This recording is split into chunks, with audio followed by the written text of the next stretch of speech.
Alright, this one will work a lot better. I put this shirt on myself just to keep me from getting so dirty. Let's see how much. Yeah, that works a lot better. Now notice I'm only stroking in one direction. You shouldn't drag it back in that direction because it'll make it dull. Stroke it in that direction, pick it up, and stroke it again. That way your rasp will last longer.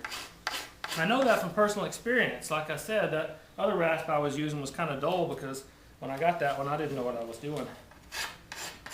I'll do the same thing to the other side.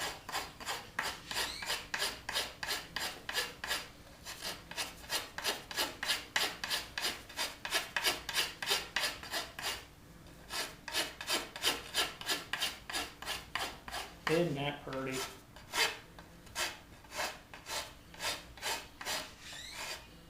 I'm a little bit more careful when I'm rasping close to the limb like that.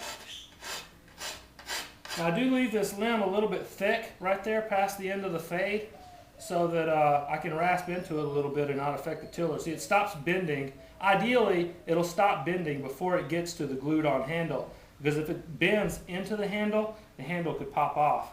I explained that on my webpage on how to make a bamboo back deep bow.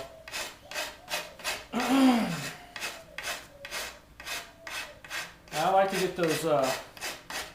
I like to get the different kinds of woods, you know, all rounded, sort of flowing into each other. Kind of looks like the tree rings, only they're different colors.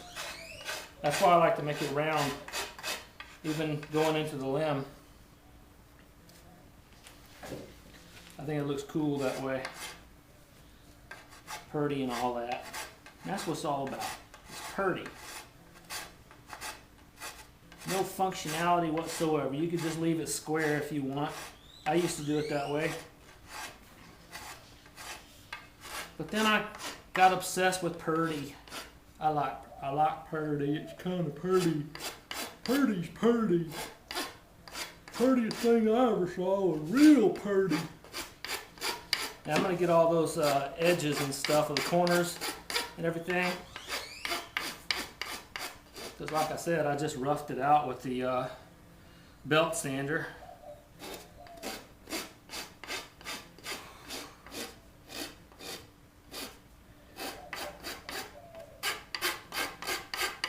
Just make everything round so there's no sharp edges anywhere.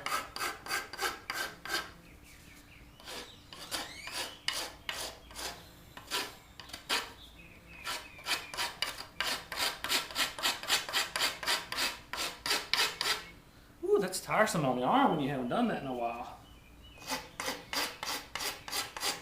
At least I haven't done that in a while. The last bow I made was maybe, I don't know how long it was. I guess it wasn't that long ago. Maybe about 4 months ago. I don't know. I used to make several bows a week. I was obsessed. I'm not obsessed anymore, but I still enjoy it. It's always a little bit disappointing when an obsession just turns into an interest. Because when it's an obsession, it's like I'm the happiest man in the world when I'm working on a bow or anything else that I'm just obsessed with. And I'm indulging in it. Man, it's like a drug. Maybe that's one reason I'm still single.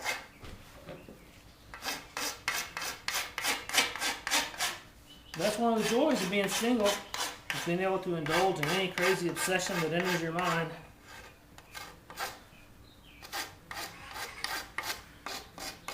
I like to round out the window as well so that the arrow, you know, not only is it going to be radius on the shelf right there, but it's also going to be radius through the window so that the arrows can go in there without the feathers being ripped off.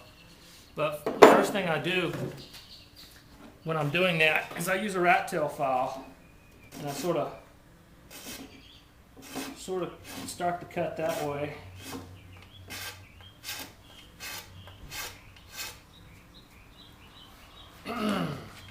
It's another reason I don't cut the window all the way to the middle, because you know I'm going to take a little bit from the window with the rasp and the files and sanding and stuff.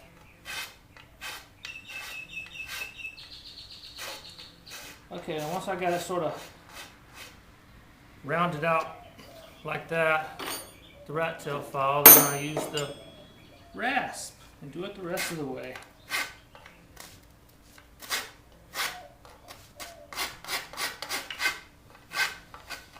And there'll be some burns from the bandsaw blade, and I just rasp until all the burns go away.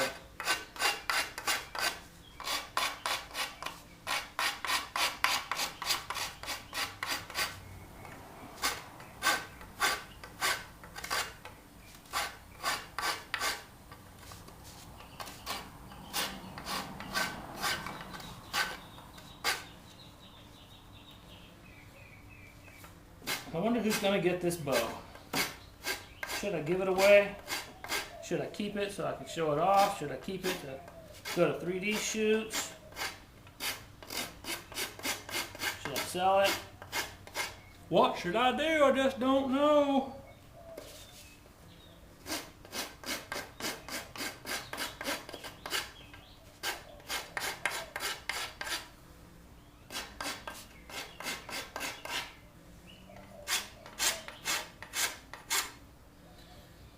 Okay, I think you get the idea.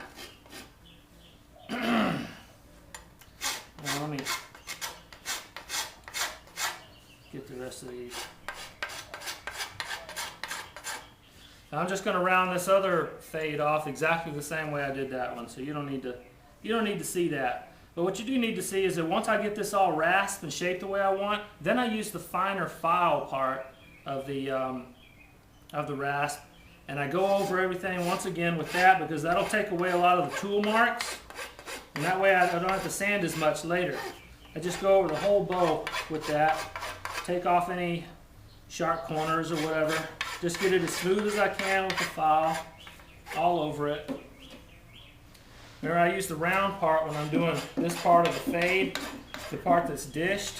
And then when I do the part that's rounded over, I use the flat part. And that's pretty much all you need to see. After that, it's just sanding. I start off with the, I'll just show you.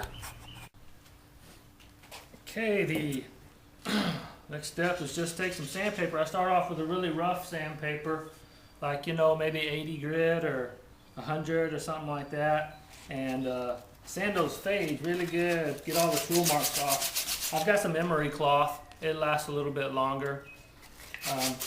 I do most of my sanding with the roughest grit because it takes a while to get all the tool marks out. And once I have all the tool marks out using the rough grit, then I go to a finer grit. I keep sanding using finer grits until I get to about 400 or 600 grit or something like that. You can get those really fine ones like 1,000 grit at the auto parts store.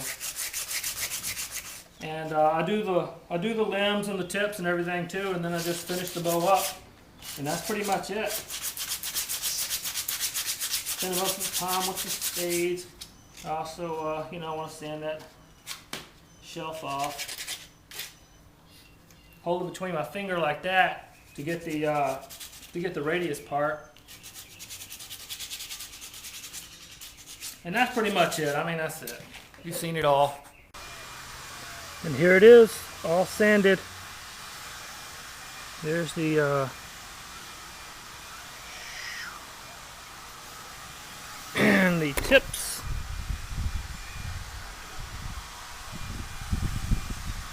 There you have it.